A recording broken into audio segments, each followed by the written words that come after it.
Hello, my name is Jonathan Lowell. I am the Engagements and Programs Coordinator for Planet Texas 2050, a research initiative at the University of Texas with the goal of being of service towards making the state of Texas more resilient and equitable. We do this by undertaking interdisciplinary research that aims to make societal impact. As part of that project, we started this panel series, which we've dubbed Resilience Roundtables, to bring together leaders across the academic, nonprofit, government, advocacy, and artistic sectors. We organized these with a handful of speakers and a moderator from the Planet Texas 2050 network, with topics that intersect with the issues of resilience, climate justice, disaster preparation and response, biodiversity, past societies and resilience, environmental humanities, and more. For this academic year, we are calling this Tracing the Flows, a year-long panel series on the ways water contours land and life, and we'll be touching on the myriad ways water shapes our lives. For this iteration, we are examining the question, how can artists and scientists work together to engage deeply with residents and improve community resilience? Through the example of the Way of Water Onion Creek collaborative performance organized by Forklift Danceworks. Before we begin, I'd like to read the land acknowledgement that was developed by the program in Native American and Indigenous Studies here at UT. We would like to acknowledge that we are meeting on the indigenous lands of Turtle Island, the ancestral name for what is now called North America. Moreover, we would like to acknowledge the Alabama Cusara, Caddo, Carrizo Comecrudo, Coyahuiltecan, Comanche, Kickapoo, Lipan Apache, Tonkawa, and Isleta del Sur Pueblo, and all the American Indian and Indigenous peoples and communities who have been or have become a part of these lands and territories in Texas. And in recognition of the ongoing and cumulative challenges faced by Indigenous peoples in Central Texas and globally, we call upon the University of Texas at Austin to repatriate the ancestral remains held by the Texas Archaeological Research Laboratory to their Indigenous descendant communities and Native lands, to support the transition of the program in Native American and Indigenous studies into a center, to establish a protocol of research and study on tribal or Native lands, and to foster an ethics and practice of engaged scholarship with and for Indigenous peoples and communities locally and internationally. So I would like to turn it over to Heidi Schmalbach, the Planet Texas 2050 Program Director, to contextualize today's discussion. Thank you, Jonathan, and hi to everyone joining us online. Thank you for being here. Today, we're honored to be joined by two nationally recognized artists and organizers, Lisa Byrd and Allison Orr of Forklift Danceworks, and Dr. Paola Passalacqua, Professor of Environmental and Water Resource Engineering and Earth and Planetary Sciences here at UT Austin. They're here to discuss Forklift Danceworks' latest project, The Way of Water, a global engagement with water and the people who steward it. I'm going to hand it over to our panelists in a moment to introduce themselves, but I wanted to contextualize this conversation very briefly. In 2022-2023, Planet Texas 2050 launched a cohort-based artistic fellowship program with the intention of supporting artistic research across the thematic areas of interest to PT 2050, so climate change, community resilience, ecosystem conservation, environmental justice, and more. With the hope of catalyzing collaborations between artists, both in and outside of UT, and between artists, scientists, and other researchers. Allison and Forklift Danceworks were invited to be part of the fellowship cohort, and during this time, they were in the process of developing the first productions of The Way of Water, focused on Waller Creek and then on Onion Creek. During the fellowship year, the artists had a chance to share methodologies, their works in progress, and curiosities with each other and with PT 2050 researchers with whom they shared overlapping interests, with the hope of forming new collaborative relationships, which is where Allison and Paola first met. And I'll let them talk more about the ways that they're continuing to work together. But I want to recognize that the really rigorous community engaged research process that you're going to hear about this afternoon is nothing new for Forklift. They have been making work at this intersection of community engagement, civic education, and art for more than 20 years. Their work spotlights the often invisible labor of people who sustain our daily lives while drawing attention to an increasing collective understanding of critical civic issues. And we're just really, really lucky to have this internationally recognized arts organization right here in Austin, and now as PT 2050 collaborators. Audience members, please feel free to post any questions that you have that come up for you along the way of this conversation in the chat box or in the chat or the Q&A box, and we'll make sure to get to them in our discussion. I'll now hand it over to our panelists to introduce themselves, and we'll start with Lisa. Good afternoon, everyone. My name is Lisa Byrd, and I work with Allison at Forklift. I am zooming in from New York, but I have a long history of having lived and worked in Austin, which I miss. My background is in technical theater. I over the years moved into running small community-based arts organizations in Austin, in dance and in culturally specific organizations. I first met Allison and the work of Forklift many, many years ago through dance, and had the pleasure of commissioning a piece from Forklift as I and other members of Austin's Black community were developing a cultural heritage district, which is now 6 Square, Austin's Black Cultural Heritage District. And in that work, most of that work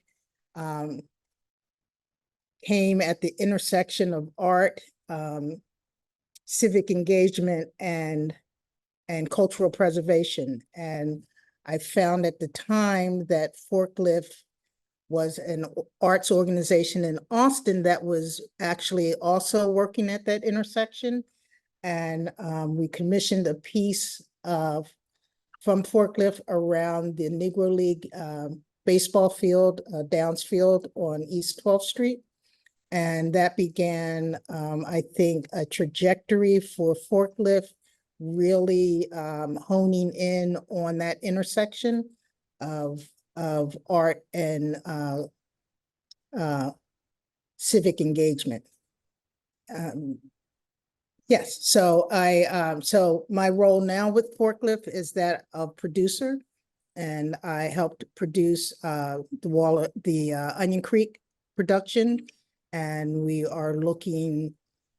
We're working now on a production in Miami around water, and in Venice around water, and I will produce those as well.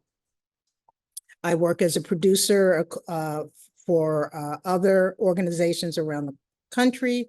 I produce a festival in Detroit that is around the African diaspora, and that's what I have to say now. Thank you. All right, so I'm going next. So good afternoon, everyone. Very excited to be here. I'm very excited to introduce myself in the middle of 2 artists. I don't think that has ever happened before, so that's very exciting. So I'm Paola Passalacqua, as Heidi said. I'm a professor at UT in civil architecture, environmental engineering, and earth and planetary sciences. I'm also the current faculty chair of Planet Texas 2050. And my research is about flooding and coastal resilience, so I tend to work on earth surface processes and understanding. Particular focus now is on hazards and compound hazards and how they impact communities. So I do a lot of work with a variety of stakeholders, from firefighters to help response during flood events, to residents in understanding what the impacts of certain hazards are on them, possible inequitable distribution of these hazards, and development of mitigation strategies. And my interest with the arts actually started a while ago in terms that I wrote a first proposal with arts included in 2013. And at the time, it seemed kind of like a crazy idea. I remember being a professor of engineering at the time, an assistant professor, and writing these proposal that was really about what I wanted to do in my career that included this piece that was about the arts. And initially it felt difficult, like it wasn't that common to do. And I think that piece of the proposal was successful to some extent, but it was so fun for me when through PT 2050 as a network and with Heidi as director, we started really pushing in this direction. I got in touch with more and more artists, and I definitely did not need it to be convinced that this was going to be worth my time. So it has been super, super fun. And it has been in that contest that then I met Allison and Lisa, and I've been involved a little bit, very little, with respect to what they do with what Forklift does, and will continue to work with them in that direction. I'm going to pass it to Allison. Hi, everyone. So honored to be here. Paola, I like to say if I weren't an artist, I'd be a scientist.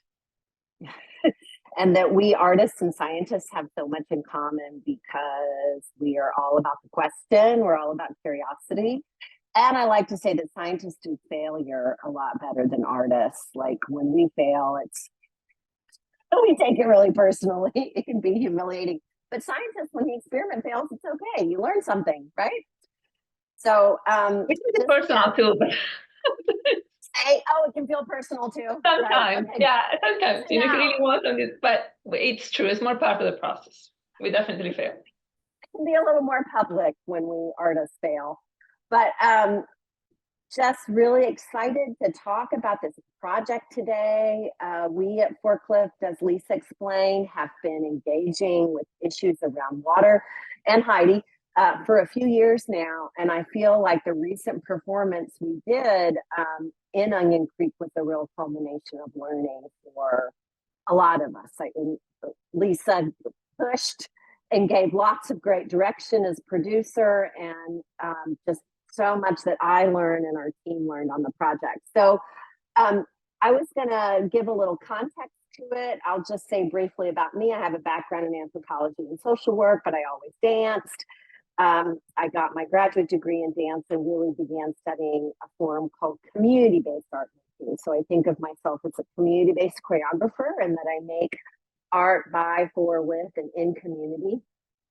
And I am very inspired by stories of work and everyday life. I like to think that all the dancers I'm working with are out practicing every day, that they have an embodied career lifetime of movement expertise that really comes from their work and their daily life. And so over the past 20 plus years, I've just gotten to work with so many extraordinary movers, and got to do so again with Watershed Protection along with community members. So just to set up this conversation some, and I know some of us who are Zooming in actually attended the performance, which is fabulous. I'm going to share my screen and walk us through a PowerPoint. Does that sound right, everybody?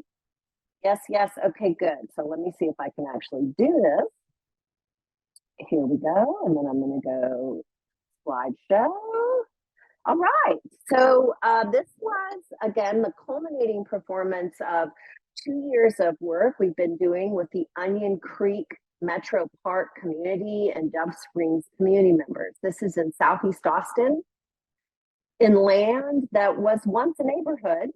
And Lisa, I, the whole team felt like it was really important to give the audience, most of them non-neighborhood residents, a way to arrive on land that had been,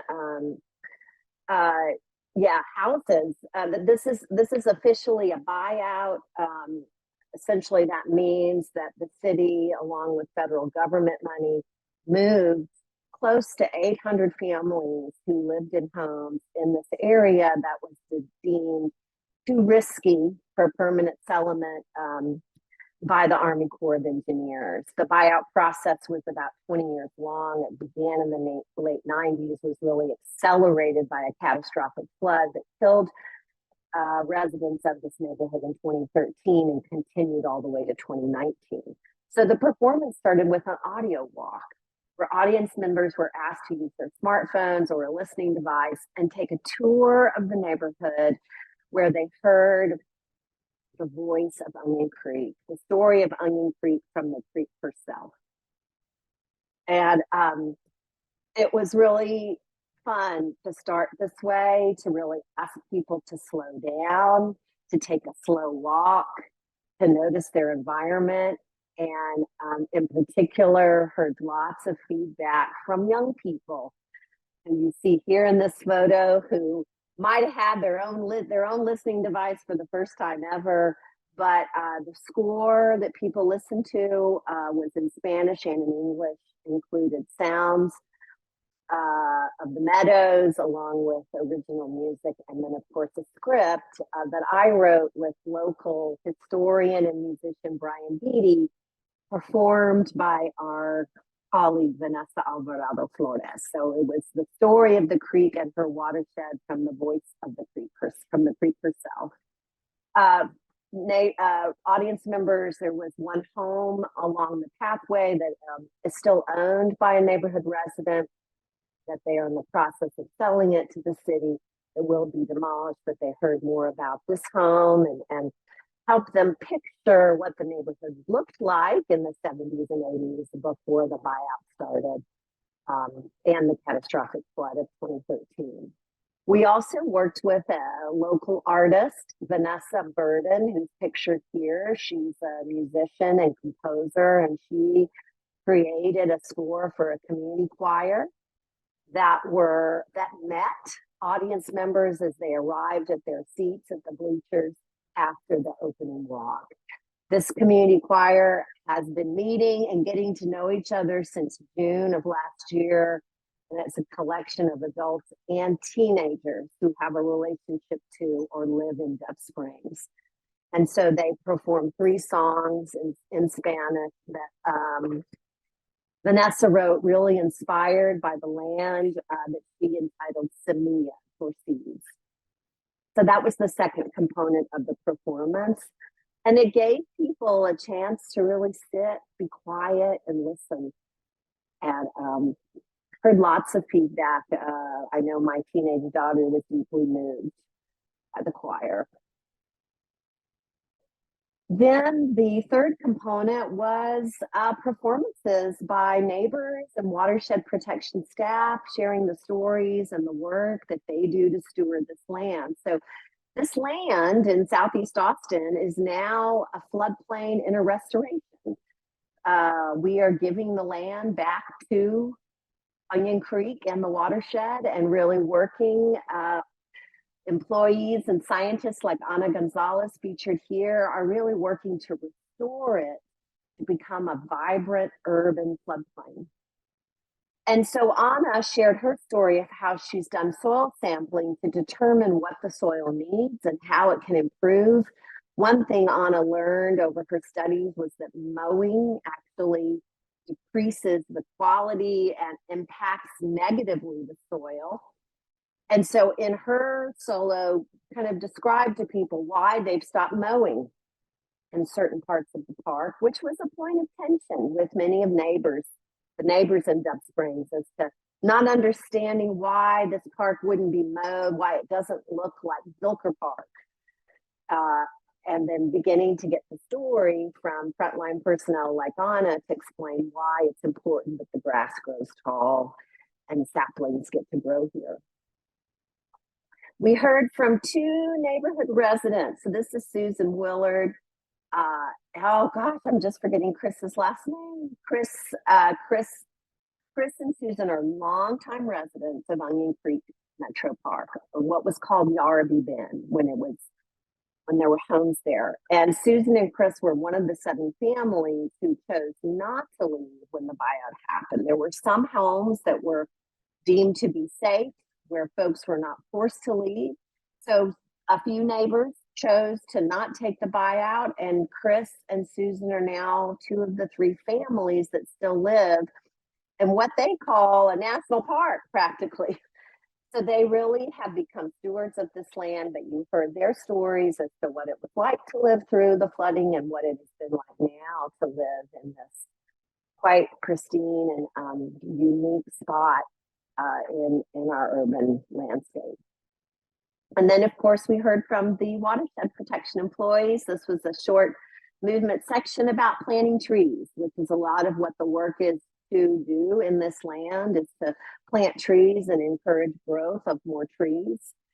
So we had a quintet for tree planting here, which included, of course, watering. And then we heard from the construction and concrete crews about the infrastructure work that happens, the complicated infrastructure work when you build in water's way. What does that mean? It means piping, it means moving water out of our way. And so these are two employees showing how they construct manholes. We had a lovely section around concrete and some beautiful choreography. I learned while I was working with these employees that they call it throwing concrete when they go to install and work on culverts and other, basically ways that we hold and move water. And it was just such a pleasure to watch them and their artistry and the skill with which they would lay concrete. It really is an art. I'm sure many of you know that, but if you have never seen it, make some time to go watch concrete being poured and laid. And then, of course, we had some machinery, some excavators. The finale was really, I thought, a lovely coming together of community members. You see community members here along with employees, where the whole cast seated the corner that we staged the performance on. Quite beautiful, and again, offering how are we as stewards of land supporting healthy relationship with water, a sustainable relationship with water. So this was the planting of native wildflower seeds as the finale. And then you see folks taking a bow. We have collected audience surveys, and these are some of the words that audience members shared with us after leaving the performance. We're in the process of collecting more surveys from participating cast members, community members, but here you can just see some of the words. And of course, the bigger the word, the more often they were said: nature, compassion, comfort, delight, empathy were some of the standout words that audience members shared. Show. So I will stop here, and I think I turn it over to Paola. Am I correct? Yes, you do. So I start with the first question. I think it's the first time I ask question to an artist, so that's exciting. So you work in Onion Creek in this park, which is a buyout, and of course there's a lot of deep experience there with the floods. People lost a lot during the floods. So what was the experience for you to be working in a place like this? Well, I'll start and then turn it over to Lisa in terms of what she observed. So we have been working with the Dove Springs neighborhood really since 2017, and I was a social worker in the neighborhood in the 90s. And this was pre-2013 catastrophic flood, and there was a second flood almost exactly 2 years later that again damaged lots of property. When we began working in the neighborhood in 2017, all we heard about was water. And we knew that we needed to go back and really have time to work with community members on this story. So it was complex. The neighborhood has done a lot on their own to both advocate and grieve. Working with the Parks Department, a mural was commissioned by a local artist that was unveiled earlier this year on the 10th anniversary. Was it the 10th? Yeah, the 10th anniversary of the 2013 flood that is in Onion Creek Park. And really with Lisa's guidance and after working with both adults and youth beginning last summer, it seemed really important that we were offering an opportunity to talk about more than just the trauma of the flood. And that one of our collaborators and advisors said, people are sick of talking about it. We want to talk about the future. We want to talk about what our neighborhood wants now. And we want to understand what the city is doing here because it's different.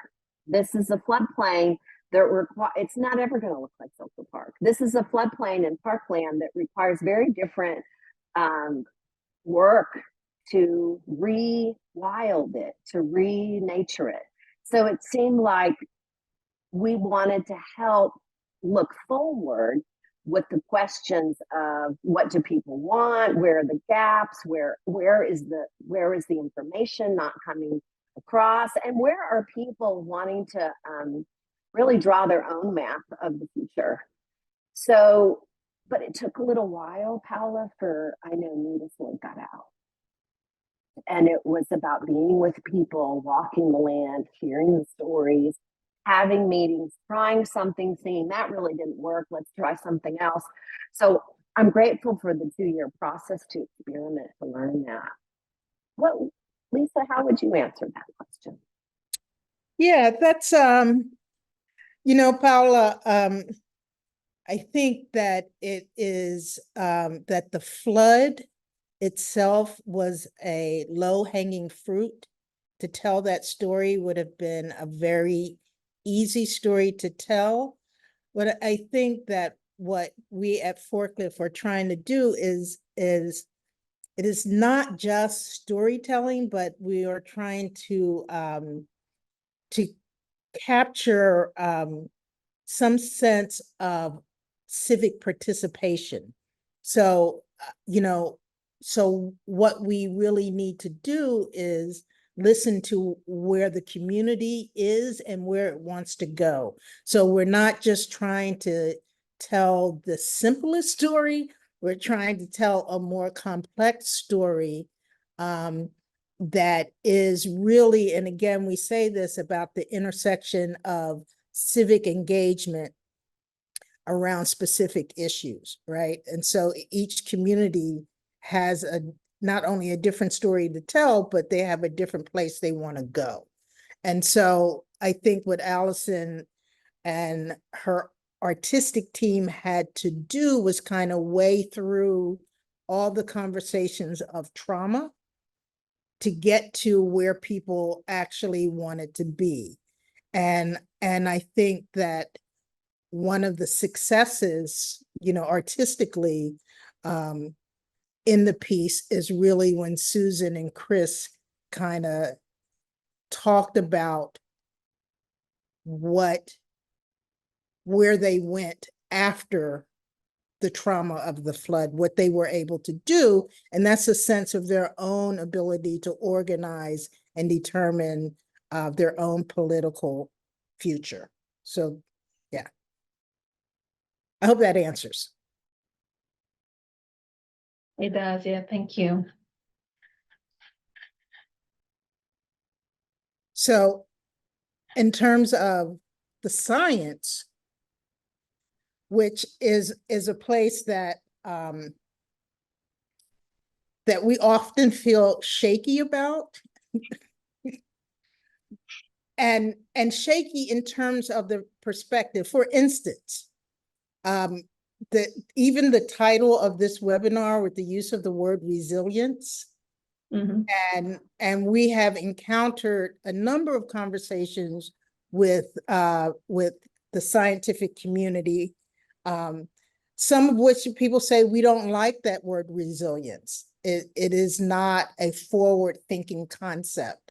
So I wonder, Paola, one, how you might engage with the word resilience, and do you think that renaturing, as the city is doing in this community, is that an example of resilience?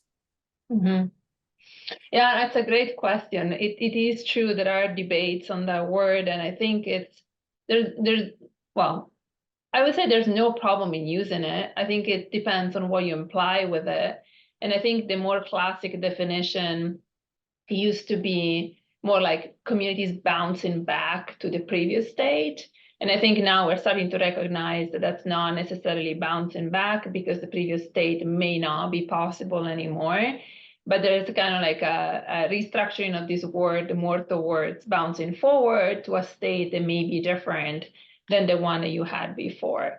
And so I think in that sense, whether that is, you can certainly use the word and there's no problem with it whatsoever. I think it's always important to, with every word that gets used a lot, to specify what we mean. And I do think, restoration is a super interesting topic, and it's not easy, right? I mean, I think from my perspective as an engineer and a scientist, I have seen my field really change. When I was trained, which is not overall that long ago, we started talking about restoration, but it wasn't that common. There was still the idea that, especially as engineers, you would control landscapes, you would control water, you would create space for people to live in and just put barriers and boundaries and things and make it work.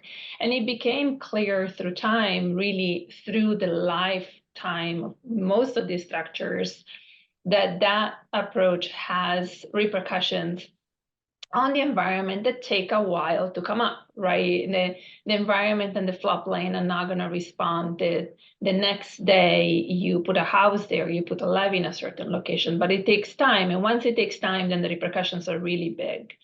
And so I do think this idea of renaturing or nature-based, we use a lot of nature-based engineering terms and things like that.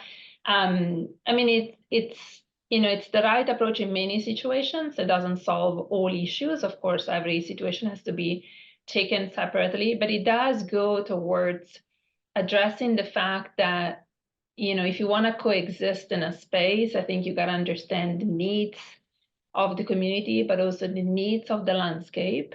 And you can't make nature do what you want it to do, because eventually you won't do that. And as engineers now, lots of the issues we deal with are really side effects of interventions that we made in the past. But it's not all negative in terms that I think it's really exciting to be able to train new generations of engineers with these concepts, rather than, oh yeah, build left and right and everything is going to be fine, which is more like, maybe it was never the approach, but lots of things were done with that mentality. And I think it's great to see that we can train students and future engineers with the idea of restoration. And restoration is an engineering project in itself. I mean, it's multidisciplinary, of course, but from an engineering perspective, it still requires a plan, right? As you restructure the floodplain or restore a coastal system, so you restore, a forest, there's a lot of parts that go into it that need to be considered. So it's still planning and it's still designing, but it's designing with nature, which is really exciting.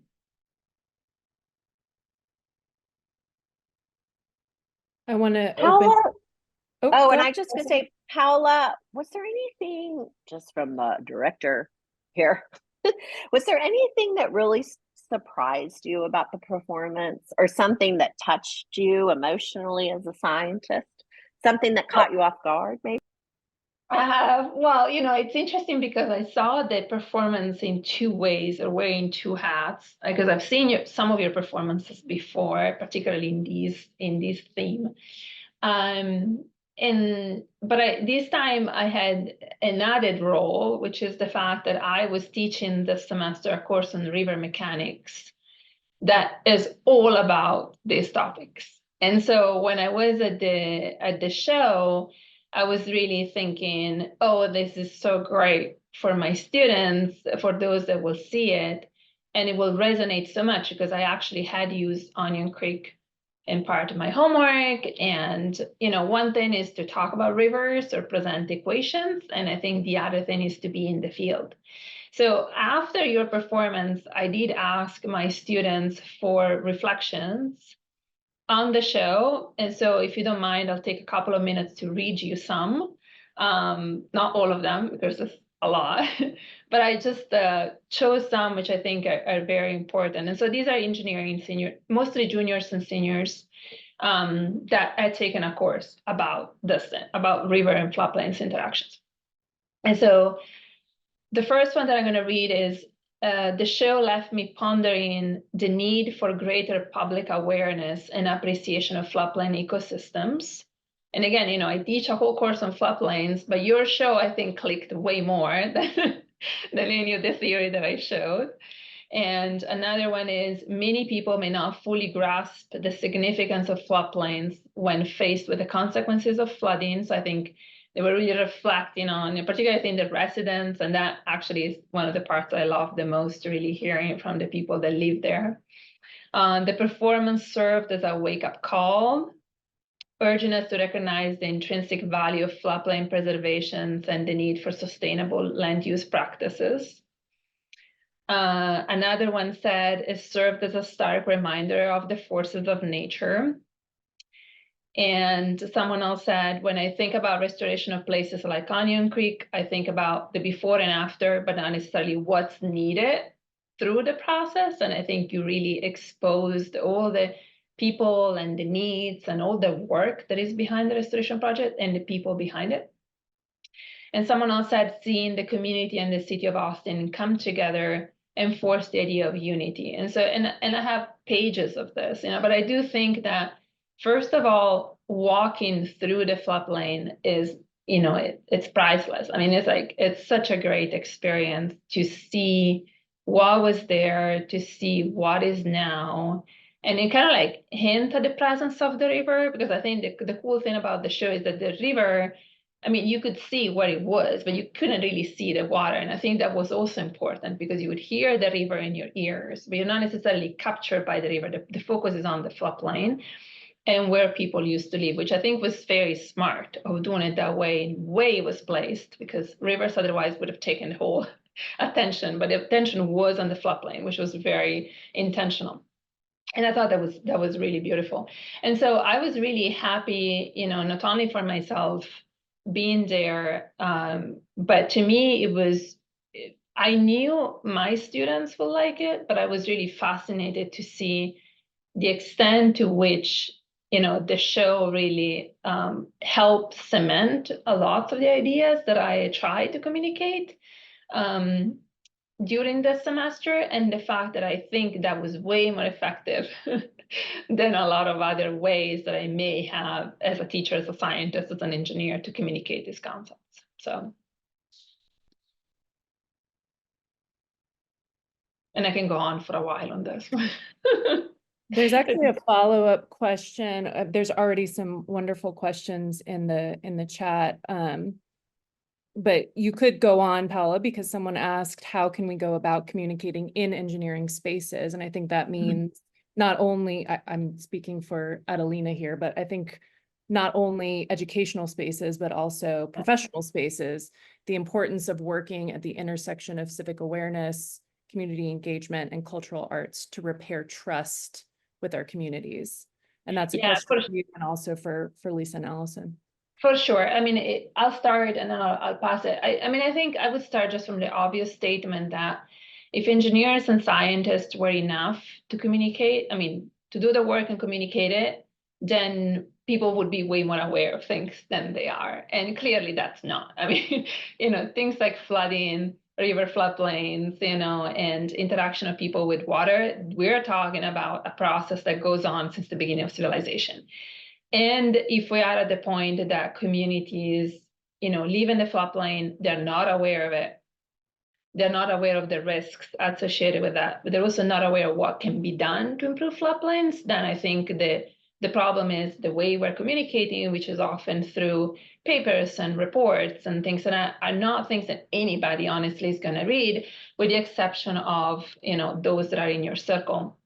And in fact, I want to go back to what Allison was saying at the beginning when she talked about when artists fail is bigger, well, and take it more personal. The thing is that I've always been fascinated by artists and the fact that they put themselves out there. And I feel like because it seems more approachable, then everybody can comment on it, can engage with it, can do stuff. And there's pros and cons associated with it, right? Of course, if if people don't like what you're doing, you're gonna have millions of people saying that. Like if someone doesn't like what I'm doing, maybe there's those few people in the community that may write a paper about it, but I'm such more protected.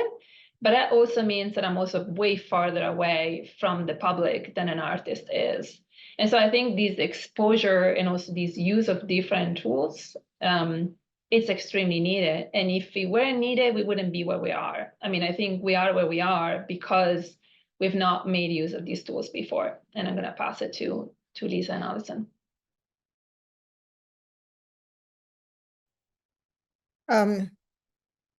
So I think what we discovered and what I continue to discover working with Forklift is how easy people respond to storytelling, right? And so, and in that live interaction with is even different and more impactful than like film or video or social media in the phone, right? And so the thing about Forklift is that if we get the story correct, if we get the perspective correct, then placing all the production elements to that makes a spectacle, right? And so then people have spectacle allows for people to have almost a transformative experience, right? So it's different than reading an article about floodplains in the New York Times, right? And you read it and it's just, your mind is thinking and you can be thinking of these ideas. But when you have music and lighting and storytelling, and it engages more of your senses. And that allows for transformation. And so having that information, it's really important to us that the story that we tell is a story that can move people in a positive direction. And it is the people whose stories we're telling that determines what that positive direction is, right? Yes.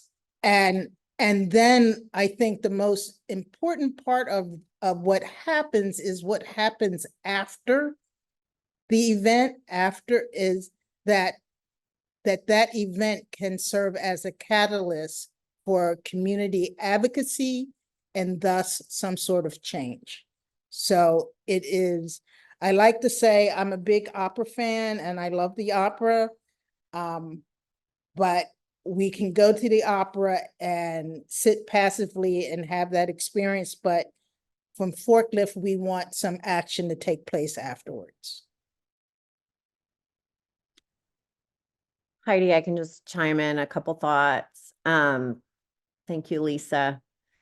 And referring to some questions that are in the chat. So first of all, we must communicate in engineering, like we have to get artists and scientists working together right now, ASAP. And so I would say funders and others writing on project proposals, it should be artists and scientists together at the beginning, because we can really, as artists, really help guide, as Lisa was saying, how to authentically, with trust, with integrity, engage with communities and ensure that communities who are being impacted by this work to improve or change or modify are part and feel part of the solution, feel authentically engaged in the process, not told what to do. So this is happening. It's beginning to happen more across our country. There's mandates from the federal government to do this, but I would just say it can't be an afterthought. It has to be at the beginning. And so to speak to the question about watershed protection, we at Forklift began talking with Watershed Protection about their needs in 2019. So this is a multi-year project with Watershed Protection about watersheds challenge to really reach the public about our increased flood risk in Austin. We are going to see flooding go up, and Watershed Protection knows it, and Watershed, due to all the forces, has not successfully engaged with communities of color and working class communities across our city, often those communities that are most at risk for flooding. The relationships have not been trusting necessarily.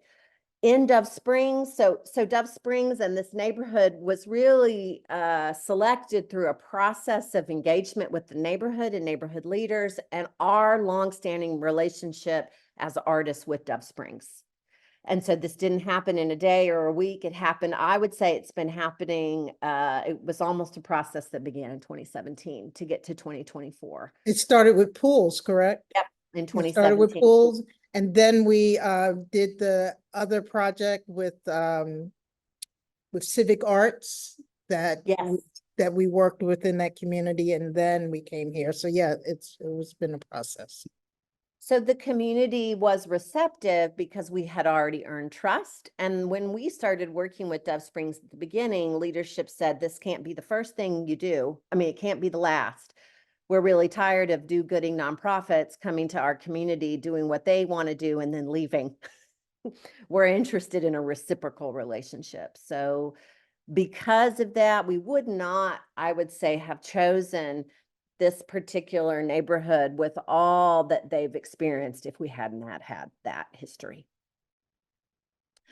Judy, you asked how long will the floodplain take? That's a Paola question. How long does it take to restore a floodplain?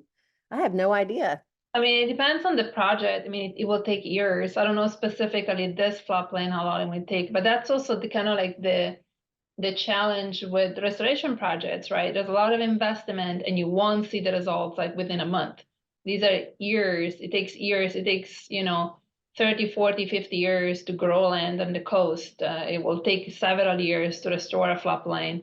So that's part of why these projects are sometimes so hard to communicate, is because especially as a resident or especially as a community member, you may want to see solutions that are effective now, while these type of projects take time. But on the long run, they are way more effective than other solutions. Heidi, do you have time for me to answer one more question that's in the chat? Sure. Go Okay. for it. So Juliet, who you're a donor, thank you. I know your name. This partnership with Watershed Protection, again, we started talking in 2019. The commitment of Watershed is that they underwrite the overtime that any employee needs to participate with us, and that we are allowed to be, to be in the, yes, another fellow, to be in the workspace. So that's a pretty elaborate process, but we ensure that employees will be paid for their time to perform in the project. And there's lots of permissions and hurdles that we work through long before we get to the show. That's why these projects are multi-year. And then Forklift pays all community members to participate. So everyone gets paid a stipend, and but all that process is, it's often the longest part of the process to sort out that out. And yeah, we're grant funded with lots of other things. So Juliet, you got my email. We can always talk more if you'd like. And then somebody else says he can help bridge the gap in one tiny section. So maybe I'll leave my contact information in the chat, Heidi, if people want to reach out to me for follow-up. Wonderful, thanks. And keep the questions coming. I did want to see if we could talk a little bit more about Allison, when we talked, were describing the not mowing and like the regrowth, the rewilding as a real pain point, which any of us can understand. Like you think you can see the immediate visual of that to a resident is going to look like neglect. And Yep. This was something I moved back to Austin after being in New Orleans for almost a decade, and very similar challenges in some of the neighborhoods that were really impacted by Katrina, had many buyouts, and pockets of neighborhoods were being worked on for the same sort of rewilding. And then you also referred to, or maybe Lisa did, as coming to understand rewilding as a radical act. in the process of making this work. And I wanted to just talk a little bit more about that because I think that's so compelling, and wondering about how that process of discovery happened alongside of the community members for whom the rewilding had been a pain point. Well, it's still happening. So during the performance project, I introduced Ana Gonzalez to Ofelia Zapata, who participated, and she is the school board trustee from the Dove Springs district. And Ofelia, so again, this was something we learned through our workshop process, that when you mow, you kill saplings and native plants, and that destroys the integrity of the soil, and that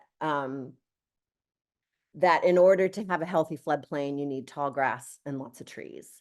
And so the Watershed Protection and Parks and Rec Department do strategically mow this parkland. It's like 800 acres. So some sections are more mowed, some are less.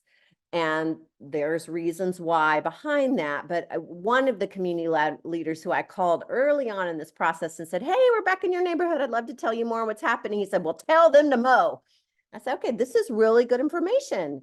This is good information. So what we hope will, there's more conversations, Heidi, that need to happen here. Aha moments definitely for the community members as they heard from Ana. And when you hear Ana speak to you, it makes sense. You don't feel like you're being talked down to. Ana loves her work. She's not intimidating.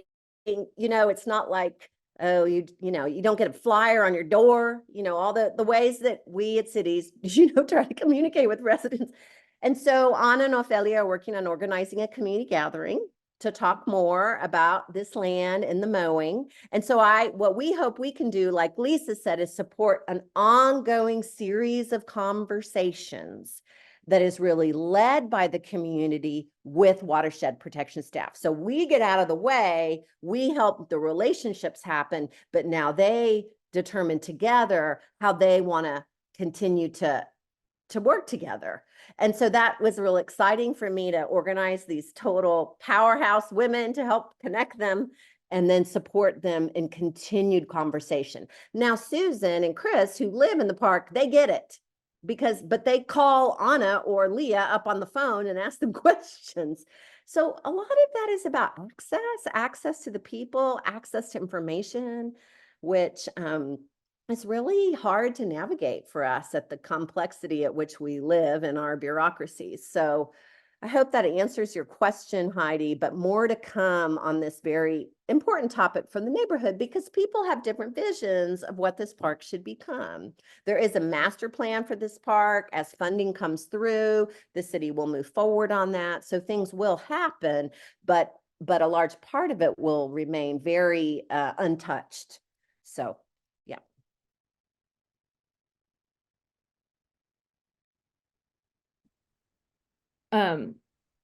You answered some of this with what's happening next in Onion Creek, but I also want for y'all to have a little bit of time to talk about what's next for the Way of Water and what is happening at Forklift. Where are you going next?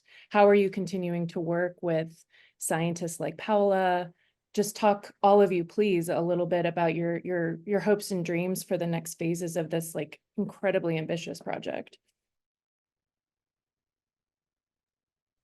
Well, Allison, you want me to go? So you can talk about Austin. I'll talk a little bit about Miami. So our Forklift's next project is Way of Water Miami. And Miami is a totally different topography than Austin, but of course they are experiencing flooding for different reasons.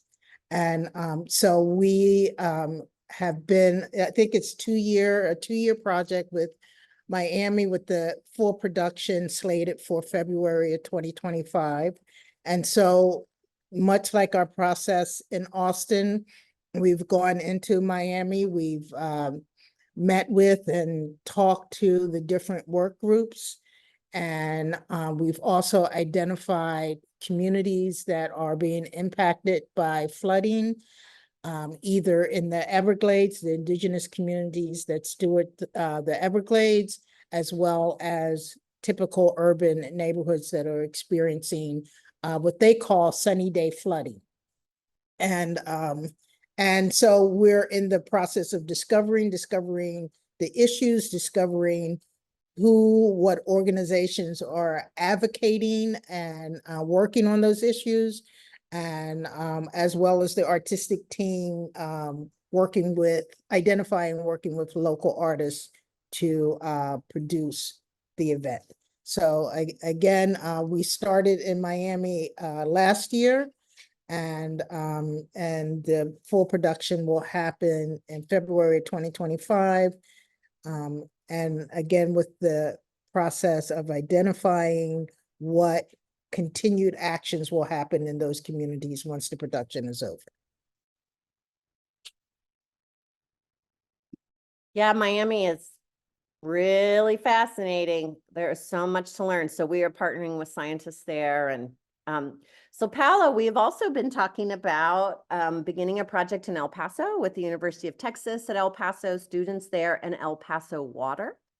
Again, a different issue than Austin, but still very pressing. And so that's exciting. That's a project we're beginning where we've got lots to learn. And then we're also beginning planning for a project in Venice, Italy, which again, Paola's part of that and Lisa's steering committee, but really beginning to gather frontline personnel, of course, scientists and water activists, Venice, of course, Venice, Miami, El Paso, Austin. We all have really important stories to tell about how these communities are managing the water crisis, and we are really excited to be amplifying those and learning from the experts. In Austin, we're continuing our work with the Colorado River, with the little Colorado, y'all. We got the little Colorado, right, Paola? It's not the big Colorado. It's our Colorado. And so we are beginning partnerships and planning for the next few years. So more to come about the Colorado and all the opportunities, challenges, and work happening, honestly, about our water resource and our drinking water here in Austin, right, Paola? So I'll be showing up to learn more and more on that. I do want to say that anyone who is interested in taking the immersive audio tour that began our show is welcome to. And I just dropped a link in the chat that maybe Heidi, your team, can share with everyone. But if you go to forkliftdanceworks.org, click on the Way of Water Onion Creek, right at the top, you can download the app. It tells you where to go. When you get into the spot, the audio score starts for you. And you can take the walk yourself and learn more about the watershed. It's free and open to everyone, and we would love for you to do that. And just shout out that we're, go to our website, join our email list, and we'd love to stay in touch with all of you and hear more from you. Am I forgetting anything, Lisa, about Way of Water? No, you got it all. It's a lot. It's Rock water on. for the next 5 years. Yes, or more. Yes. Paola, I know that because we talk about this and we have 2 minutes left, and I hope everybody gets a last word in here, but even bigger picture, like in the world of ongoing collaborations between scientists and artists, like what do you see? What do you imagine? What is possible, and what can we do in each of our positions, whether as academics, artists who are interested in working with scientists, municipal agencies, like what should we do? How do we make this happen? Ultimately is what benefits the community, right? And we do know that this really helps, and this collaboration really helps. And there's different ways of doing it, right? There's different approaches, of course, in arts and different approaches in science. But I think we gotta go beyond the fact that, when kids are in school, if they're not good in math, then they go towards the arts. And if they're good in math, they go towards engineering. I never understood that separation. So I think if we want to do something about it, we can collaborate, but we should probably start with education, the education system, and make sure that we do keep kids together, because we really need all parts of the brain together. And doing science doesn't necessarily mean being good in math. And doing arts doesn't mean not being good at math. So I think we gotta really go beyond this division that we've had for so long.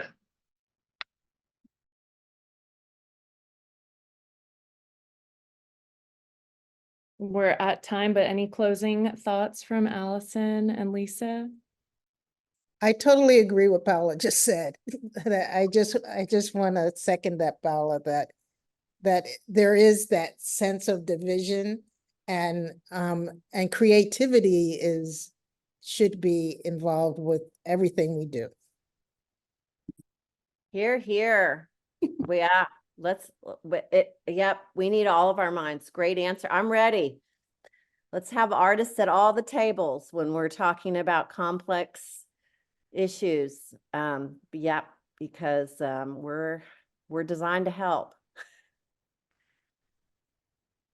Thank you all so much. And audience, we will, if you're registered, you will receive an email when the recording is up on our website. And we will also email around with that, in case you didn't grab it, the link to how you can take the audio walk.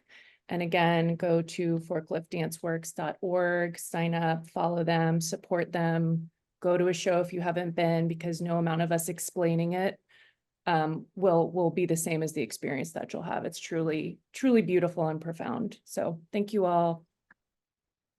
Have a great rest of your day.